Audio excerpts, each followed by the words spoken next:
Hello. We're often asked, when is the best time to start preparing my child for the 11 plus journey? And we'd very much like to discuss that. My name is Katie Craze. And I'm Lorraine Yarderberg, and we work for JK Educate. We firmly believe that it is a bespoke journey, and it depends absolutely on your child. But you should start thinking about this journey way in advance, but that doesn't mean you need to be actually tutoring your child way in advance. What we need to look at is how the child is currently doing and whether they're reaching their potential.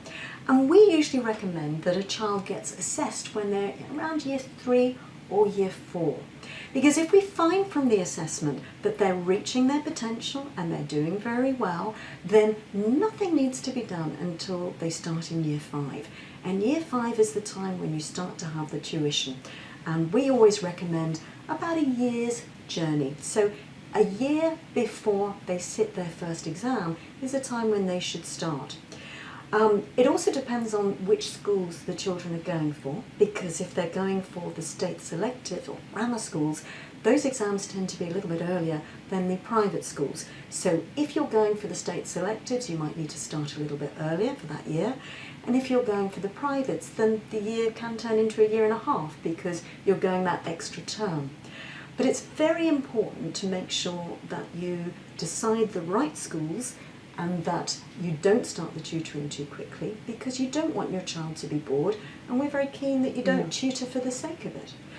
Lorraine, may I ask, what do you think is the difference when you're looking at tutoring your child in terms of the journey time, if your child's already at a state school or if your child's already at a private school? Is there a difference of when you should start? I think there is a slight difference in that you may have more information from an independent school around how your child is actually doing compared to a state school.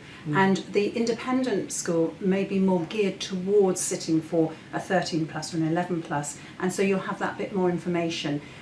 When we look at children who are preparing for exams, we have to have that information first. So it's important to start thinking about this journey around year 3, year 4, in order to make sure you've ticked all the boxes and that your time scale is correct. Because there's nothing worse when a parent has misunderstood the time scale and then they're not actually going to have enough time to prepare comfortably. And we want children to prepare comfortably, because as Katie said, really we don't want children to be uncomfortable in this journey. It should be something quite stress-free and quite relaxed. The right child going to the right school needs the right time scale. And we want them to be able to peak at exactly the right time. Exactly. We hope this has been helpful, and thank you very much for listening.